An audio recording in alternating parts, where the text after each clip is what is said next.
बड़ी खबर आपको बता दें, मगरबी बंगाल से एसआईआर से जुड़ी अहम खबर। एसआईआर के खिलाफ सड़क पर उतरेंगी ममता।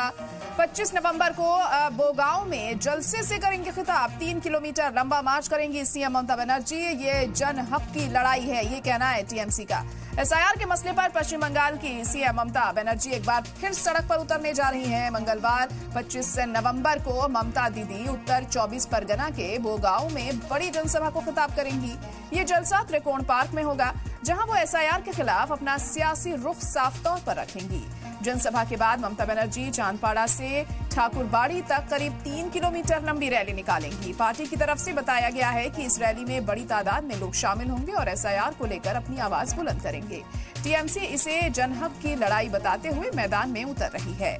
तो एसआईआर के खिलाफ लगातार ममता बनर्जी अपनी आवाज इससे पहले भी बुलंद करती रही हैं और अब एक बार फिर वो इसको लेकर सड़क पर उतरने जा रही हैं। 25 नवंबर को वो खिताब भी करेंगी लोगों से इसके खिलाफ। तो एसआईआर पर ममता बनर्जी का रुख एक बार फिर हमें यहाँ पुरजोर तरीके से देखने को मिलेगा।